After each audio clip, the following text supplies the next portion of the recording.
बिस्मिल्लाहिर्रहमानिर्रहीम। अस्सलाम वालेकुम। आप देख रहे हैं Ziyan informative source YouTube channel. English grammar के एक और ट्यूटोरियल में मैं आप सबको खुशामदीद कहता हूं। अगर अभी तक आप लोगों ने ज़ियान इन्फॉर्मेटिव सोर्स चैनल को सब्सक्राइब नहीं किया तो इसे सब्सक्राइब कर दें और साथ बेल आइकॉन पे भी क्लिक कर दें ताकि जैसे ही मैं नई वीडियो अपलोड करूं तो आपको फौरी नोटिफिकेशन मिल सके। जी, अपने टॉपिक की तरफ आते हैं। आज हम वर्ब्स और टाइप्स ऑफ वर्ब्स डिस्कस करने जा रहे हैं। इंग्लिश ग्रामर के हवाले से अब तक अपलोड की जाने वाली बाकी वीडियोस देखने के लिए आप हमारे चैनल की प्लेलिस्ट में जाकर वहां से इंग्लिश ग्रामर बेसिक के नाम से प्लेलिस्ट ओपन करें। वहां से अब तक अपलोड की जाने वाली सारी वीडियो देख सकते हैं। अब हम आज के टॉपिक की तरफ आते हैं। सबसे पहले हम वर्ब की डेफिनेशन देखते हैं कि वर्ब क्या होता है। A verb that indicates an action और कंडीशन।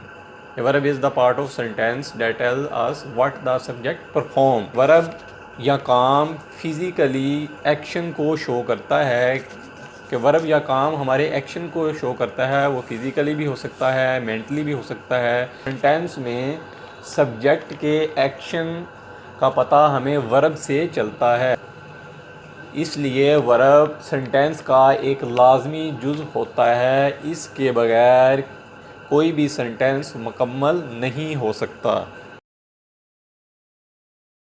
जैसे ही इज़ प्लेइंग क्रिकेट, तो इसमें प्लेइंग हमारे पास क्या है, एक वर्ब है जिससे हमें सब्जेक्ट की परफॉर्मेंस का पता चल रहा है कि सब्जेक्ट क्या एक्शन परफॉर्म करने जा रहा है। जी, next example, Ziyan reads the book. Ziyan किताब पढ़ता है। तो यहाँ पे रीड्स क्या है, एक वर्ब है जो सब्जेक्ट के एक्शन को बता रहा है।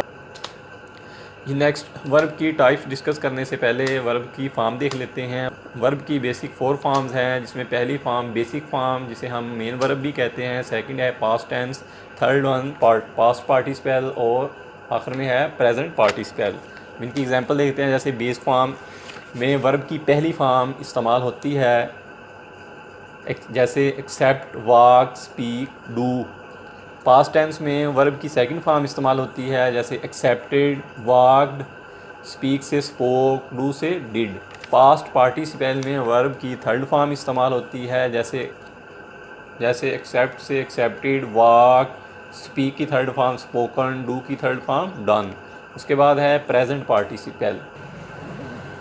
तो प्रेजेंट पार्टिसिपल को हम प्रेजेंट कंटिन्यू या प्रोग्रेसिव वर्ब भी कहते हैं। नेक्स्ट हम वर्ब की टाइप की तरफ आते हैं।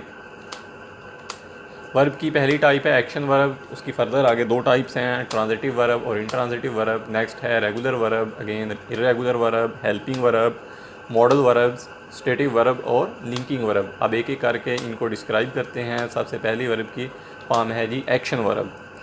तो जैसा कि आपको नाम से ज़ाहिर है, action, the verb which shows A physical action is called a action verb और डायनामिक वर्ब।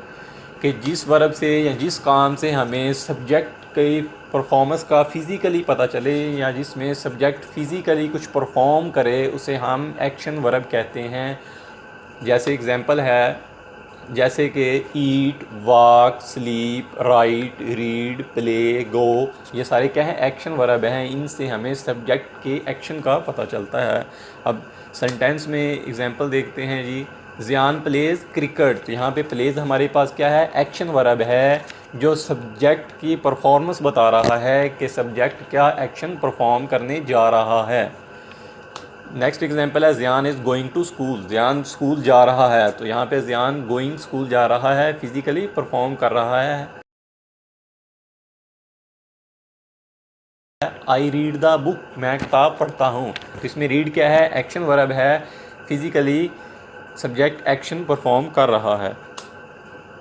ये नेक्स्ट वर्ब की टाइप है जी transitive verb. The verb which require an object to complete is sense is called transitive verb. कि ऐसा verb जिसको अपनी sense complete करने के लिए, जुमले का मफ़हूम मुकम्मल करने के लिए ऑब्जेक्ट की ज़रूरत होती है, उसे हम ट्रांजिटिव वर्ब कहते हैं। इसकी एक और, a verb which takes an object to receive the action and complete the meaning of sentence. कि ऐसा वर्ब जिसको अपना एक्शन मुकम्मल करने के लिए ऑब्जेक्ट की ज़रूरत होती है, सेंटेंस के मफ़हूम को मुकम्मल करने के लिए उसे हम ट्रांजिटिव वर्ब कहते हैं। इसकी एग्जांपल देखते हैं, जैसे Hurain is drinking the milk, Hurain दूध पी रही है। तो यहाँ पे मिल्क हमारे पास क्या है, ऑब्जेक्ट है।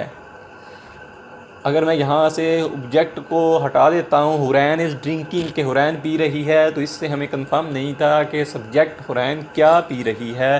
तो मिल्क ऑब्जेक्ट हमें बता रहा है कि सब्जेक्ट क्या एक्शन कर रहा है। जी नेक्स्ट एग्जांपल है, ही हेल्प्स द पुअर्स। तो पुअर्स यहाँ पे क्या है, ऑब्जेक्ट है। हेल्प्स यहाँ पे क्या है, मेन वर्ब है।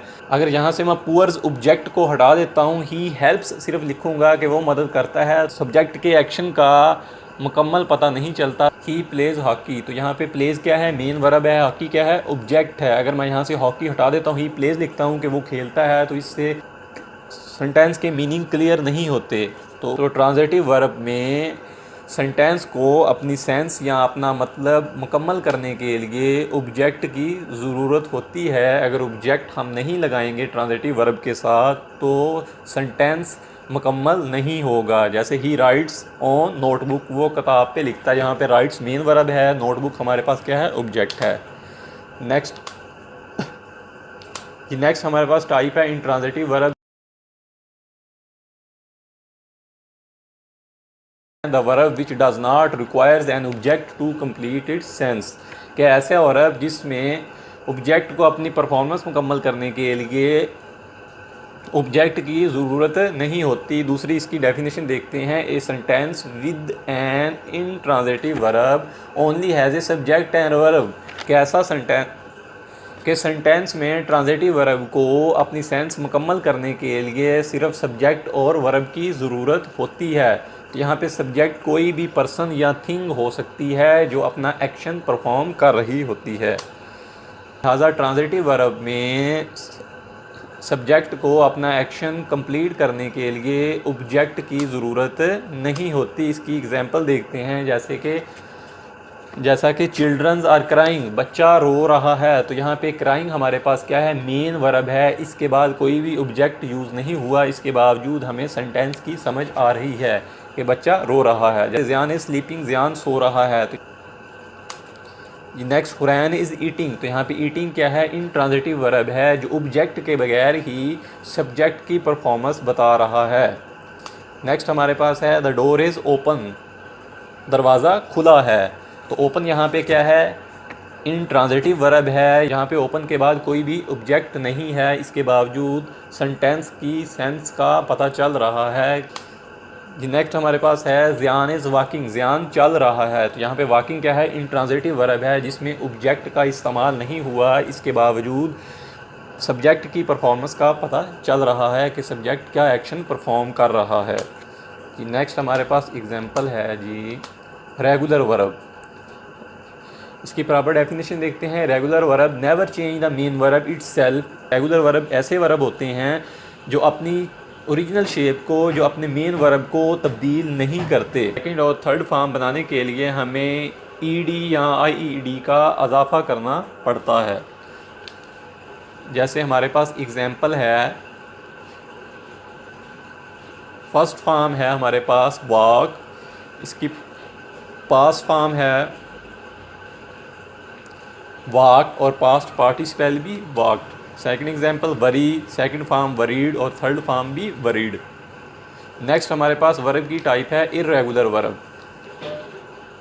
इसकी प्रॉपर डेफिनेशन देखते हैं, that's verbs unpredictable when describing the past action, they might stay the same or change just a part of the word or change the whole word। कि regular verb unpredictable होते हैं, इसमें हमें पता नहीं होता है कि इसकी सेकंड फॉर्म या थर्ड फॉर्म में कोई तब्दीली होगी या सेम रहेगी। हो सकता है इसकी सेकंड फॉर्म सेम भी हो सकता है इसकी सेकंड और थर्ड फॉर्म का कुछ पार्ट या होल वर्ड भी चेंज हो सकता है।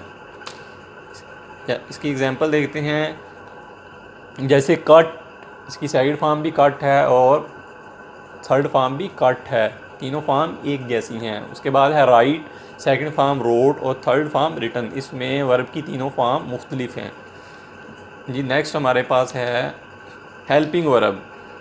इसकी प्रॉपर डेफिनेशन देखते हैं। Helping verbs itself is not a verb but helps with the main verb to describe action. The action happened in the past और is happening in the present और will happening in the future.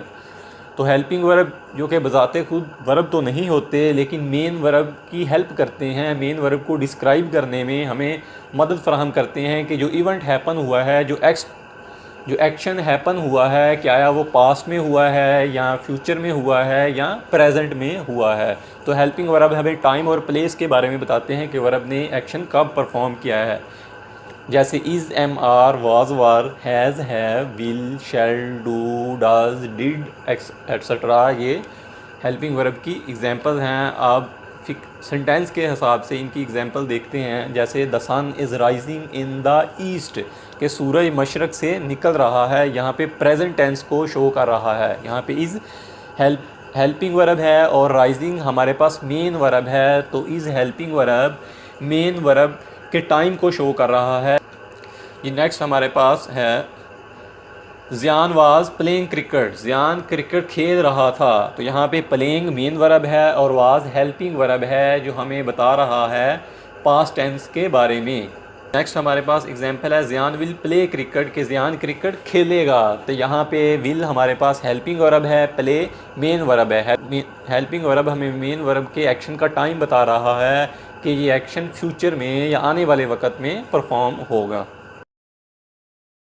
लिहाजा जो helping verb होते हैं ये ज़ाते खुद verb तो नहीं होते लेकिन हमें ये टेंस के बारे में या टाइमिंग के बारे में बताते हैं कि एक्शन कब परफॉर्म होगा या हुआ है। नेक्स्ट हमारे पास एग्जांपल है stative verb. That's verb tells us about the state of mind of the subject, no physical action और the relationship between the subject and object is called stative verb. तो stative verb ऐसे verb होते हैं जो किसी भी subject के state of mind को ज़ाहिर करते हैं। इनमें फ़िज़िकल परफॉर्मेंस नहीं होती, सब्जेक्ट के मूड का पता चलता है कि सब्जेक्ट क्या परफॉर्म करना चाहता है या क्या परफॉर्म करने जा रहा है, या इनमें फ़िज़िकल एक्शन नहीं होता। जैसा कि एक्शन वर्ब में फ़िज़िकल एक्शन लाजमी होता है, इसी तरह स्टेटिव वर्ब में सब्जेक्ट के माइंड को देखा जाता है। जैसा कि love, hate, like, agree, disagree, prefer, know, want, need, desire, hope वगैरह ये स्टेटिव वर्ब की एग्जांपल हैं। और स्टेटिव वर्ब को हम प्रोग्रेसिव वर्ब में इस्तेमाल नहीं कर सकते। जैसा कि इसकी एग्जांपल है I want to play cricket, मैं क्रिकेट खेलना चाहता हूँ। तो यहाँ पे वांट हमारे पास क्या है, स्टेटिव वर्ब है जिसमें हमें सब्जेक्ट के मूड का पता चल रहा है कि सब्जेक्ट क्या करना चाहता है। वो फिज़िकली कुछ परफॉर्म नहीं कर रहा बल्कि हमें सब्जेक्ट के मूड का पता चल रहा है, उसके स्टेट ऑफ माइंड का पता चल रहा है कि सब्जेक्ट क्या परफॉर्म करना चाहता है। लिहाजा स्टेटिव वर्ब को हम आईएनजी फॉर्म या प्रोग्रेसिव वर्ब के तौर पे यूज़ नहीं कर सकते। जैसा कि मैं अगर वांट को वांटिंग कर दूं, आई वांटिंग टू प्ले क्रिकेट, तो ये ग्रामेटिकली लिहाज से सेंटेंस गलत है। लिहाजा स्टेटिव वर्ब के साथ हम प्रोग्रेसिव वर्ब यानी आईएनजी फॉर्म यूज़ नहीं कर सकते। इस तरह सेकंड एग्जांपल है आई लाइक चॉकलेट। तो यहाँ पे लाइक क्या है, स्टेटिव वर्ब है जो सब्जेक्ट के मूड बता रहा है हमें कि सब्जेक्ट क्या करना चाहता है या क्या करना पसंद करता है। तो यहाँ पे फिज़िकल एक्शन कोई भी हमें नज़र नहीं आ रहा, सिर्फ सब्जेक्ट के मूड के बारे में, स्टेट ऑफ माइंड के बारे में पता चल रहा है। नेक्स्ट हमारे पास एग्जांपल है शी प्रेफर्स स्ट्रॉबेरी जूस, कि वो स्ट्रॉबेरी का जूस प्रेफर करती है। तो यहाँ पे सब्जेक्ट ने कोई फ़िज़िकली एक्शन परफॉर्म नहीं किया बल्कि उसके मूड के बारे में हमें पता चल रहा है कि सब्जेक्ट क्या करना चाहता है। ये नेक्स्ट हमारे पास टाइप है linking verb. Linking verb that's verb connect the subject to a noun and pronoun that helps to describing and providing the additional information about the subject is called linking verb. के linking verb क्या होते हैं, जो subject को उसके object के साथ connect करता है, लिंक करता है। जी इसकी एग्जांपल देखते हैं। जैसे द फ्रूट्स स्मेल स्पॉइलेड, तो यहाँ पे स्मेल्स हमारे पास क्या है, लिंकिंग वर्ब है जो फ्रूट सब्जेक्ट को स्पॉइलेड एडजेक्टिव के साथ लिंक कर रहा है। अगर मैं यहाँ से स्मेल्स जो लिंकिंग वर्ब इसको हटा दूँ, द फ्रूट स्पॉइलेड, यहाँ पे हमें कंप्लीट सेंस पता नहीं चल रही, तो स्मेल्स लिंक कर रहा है सब्जेक्ट को उसकी प्रॉपर्टी से, उसके एडजेक्टिव से। नेक्स्ट एग्जांपल हमारे पास है the first cup of tea every morning taste great. सुबह चाय के पहले कप का टेस्ट बहुत आला है। तो यहाँ पे टेस्ट हमारे पास एक लिंकिंग वर्ब है जो सब्जेक्ट टी को उसके एडजेक्टिव के साथ, ग्रेड के साथ लिंक कर रहा है। लिंकिंग वर्ब की एग्जांपल हैं जी is, am are, was were, can be, could be, may be, might be. ये लिंकिंग वर्ब के तौर पे इस्तेमाल होते हैं जो सब्जेक्ट को उसके एडजेक्टिव के साथ, उसकी प्रॉपर्टी के साथ लिंक करते हैं। जी फ्रेंड्स, मुझे उम्मीद है आज के टॉपिक से आपने बहुत सारी चीज़ें लर्न की होंगी। अगर फिर भी आपका कोई क्वेश्चन है आज के टॉपिक के हवाले से या इंग्लिश ग्रामर के हवाले से कोई भी क्वेश्चन है तो आप कमेंट्स बॉक्स में मुझसे पूछ सकते हैं। अगर आप ज़ियान इन्फॉर्मेटिव सोर्स चैनल पे न्यू आए हैं तो चैनल को सब्सक्राइब करें और साथ ही बेल आइकन पे भी क्लिक करें कि जैसे ही मैं नई वीडियो अपलोड करूं तो आपको फ़ौरन नोटिफिकेशन मिल सके। मिलते हैं नेक्स्ट वीडियो में, तब तक के लिए अल्लाह हाफ़िज़।